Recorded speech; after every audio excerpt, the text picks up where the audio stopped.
Hello guys, ഇപ്പം ഞാൻ ഇന്നലെ പറഞ്ഞിരുന്നു നിങ്ങൾക്ക് ഓരോ എക്സാംസൊക്കെ വരികയാണെങ്കിൽ സിലബസൊക്കെ അനുസരിച്ച് പഠിക്കാൻ വേണ്ടി ശ്രമിക്കാമെന്ന് പറഞ്ഞിരുന്നു. ഓക്കെ, ഇപ്പം നമ്മളിപ്പോൾ ജോലിക്ക് പോകുന്ന ഒരാളാണെങ്കിൽ എങ്ങനെ നമ്മൾ PSC പഠിക്കും, അതിനെക്കുറിച്ചിട്ടാണ് ഞാൻ ഇന്ന് സംസാരിക്കാൻ വേണ്ടിയിട്ടുണ്ട് പോകുന്നത്. ഓക്കെ, ഫസ്റ്റ് ഞാൻ പറയാൻ പോകുന്നത് വെച്ചാൽ വർക്കിന് പോകുന്നവരുടെ കേസിനെ കുറിച്ചിട്ടാണ് പറയുന്നത്. ഓക്കെ, നമുക്കിപ്പോൾ സബ്ജക്റ്റ് വൈസ് നോക്കുകയാണെങ്കിൽ മാത്സ് ഉണ്ടാവും, ഇംഗ്ലീഷ് ഉണ്ടാവും, മലയാളം ഉണ്ടാവും, PYQ എല്ലാ ദിവസവും നമ്മൾ ട്രൈ ചെയ്ത് നോക്കണം. അതേപോലെ തന്നെ കറണ്ട് അഫെയർസ്, ഈ രണ്ട് കാര്യം നമ്മൾ എല്ലാ ദിവസവും ട്രൈ ചെയ്ത് നോക്കണം. മാത്സ് PYQ കറണ്ട് അഫെയർസ്, ഈ മൂന്ന് കാര്യങ്ങൾ. പിന്നെ നിങ്ങൾക്ക് ടഫായിട്ടുള്ള ഒരു സബ്ജക്റ്റ് എടുക്കുക. എനിക്ക് ടഫായിട്ടുള്ള ഇംഗ്ലീഷാണ്, അപ്പോൾ ഞാൻ ഇംഗ്ലീഷും എല്ലാ ദിവസവും വർക്കൗട്ട് ചെയ്യാറുണ്ട്. അപ്പോൾ ഇംഗ്ലീഷും ഞാൻ എടുക്കാറുണ്ട്. ബാക്കിയൊക്കെ ഞാൻ ഓരോ ദിവസം ഓരോ ഇന്ന് പഠിച്ചിരിക്കുകയാണെങ്കിൽ നാളെ ആ സബ്ജക്റ്റ് പഠിക്കൂല. അങ്ങനെ ബേസ് ചെയ്തിട്ടാണ് ഞാൻ പഠിക്കുന്നത്. ഈ 4 സബ്ജക്റ്റ് ഞാൻ എല്ലാ ദിവസവും ചെയ്ത് നോക്കാറുണ്ട്.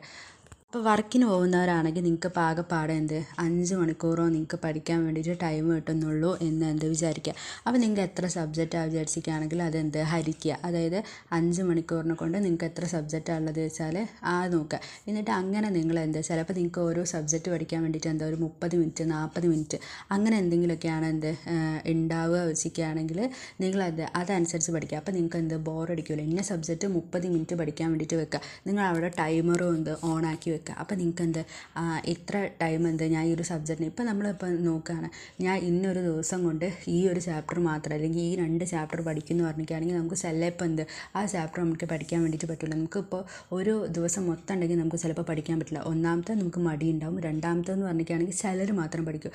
ഇതെല്ലാ ദിവസവും നമുക്ക് ഇങ്ങനെ 2-3 ചാപ്റ്റർ ഒന്ന് പഠിക്കാൻ വേണ്ടിയിട്ട് കഴിയണമെന്നില്ല.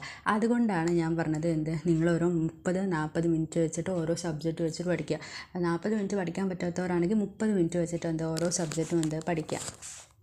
അങ്ങനെ നിങ്ങൾ മാക്സിമം നമ്പർ ഓഫ് സബ്ജക്റ്റ് നിങ്ങൾ പഠിക്കാൻ വേണ്ടിയിട്ട് ശ്രമിക്കുക. അതാണ് ഈ വർക്കിന് പോകുന്നവരും അതേപോലെ തന്നെ നിങ്ങളിപ്പോൾ ഡെയിലി പഠിക്കുകയാണെങ്കിൽ, അതായത് വീട്ടിലിരുന്നിട്ട് PSC മാത്രം ട്രൈ ചെയ്യുന്നവരാണെങ്കിൽ ശ്രദ്ധിക്കേണ്ട ഒരു കാര്യം എന്ന് പറയുന്നത്, അവരാണെങ്കിൽ 1 മണിക്കൂർ ഒരു സബ്ജക്റ്റ് വെച്ചാൽ നിങ്ങൾ പഠിക്കാൻ വേണ്ടിയിട്ട് ശ്രമിക്കുക. മറ്റവരാണെങ്കിൽ ഒരു 30 മിനിറ്റോ 40 മിനിറ്റോ നിങ്ങൾക്ക് എത്ര, അതായത് ഇപ്പോൾ ഒരു 6 മണിക്കൂറുള്ള ഒരു വ്യക്തിയാണെങ്കിൽ 6 മണിക്കൂർ നിങ്ങൾക്ക് ഇപ്പോൾ എത്ര സബ്ജക്റ്റാണ് ഉള്ളത് വെച്ചാൽ 9-10 സബ്ജക്റ്റ് ഉണ്ടാവും. അപ്പോൾ ആ സബ്ജക്റ്റ് നിങ്ങൾ കൺവേർട്ട് ചെയ്യുക, ഹരിച്ച് നോക്കുക. അപ്പോൾ ഹരിച്ച് നോക്കിയിട്ട് എത്ര മണിക്കൂറുണ്ട് നോക്കുക. എന്നിട്ട് നമ്മൾ ടൈമർ ഓൺ ചെയ്യുക. എന്നിട്ട് നമ്മൾ പഠിക്കുക. അപ്പോൾ ആ കാര്യം നിങ്ങൾ ട്രൈ ചെയ്ത് നോക്കാൻ വേണ്ടിയിട്ട് നമുക്കിപ്പോൾ ടൈമർ ഇല്ലെങ്കിൽ നമുക്കിപ്പോൾ ഫോണിൽ ടൈമറൊക്കെ ഓൺ ചെയ്തിട്ട് നമ്മൾ പഠിക്കുക.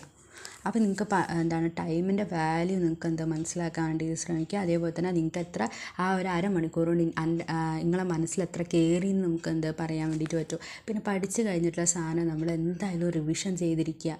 റിവിഷൻ നമ്മൾ രാത്രി കിടക്കുന്നതിന് മുമ്പായിട്ട് നമ്മൾ റിവിഷൻ ഒന്ന് ചെയ്ത് നോക്കുക. അല്ലെങ്കിൽ ഒന്ന് റിവിഷൻ ചെയ്തില്ലെങ്കിലും ഒന്ന് കണ്ണോടിച്ചെങ്കിലും ഒന്ന് പോയി നോക്കുക. അപ്പോൾ നിങ്ങൾ ഇത്രയും കാര്യങ്ങളൊക്കെ ഒന്ന് ശ്രദ്ധിക്കുക. അപ്പോൾ നമ്മൾ നെക്സ്റ്റ് വീഡിയോ ആയിട്ട് വരുന്നതായിരിക്കും.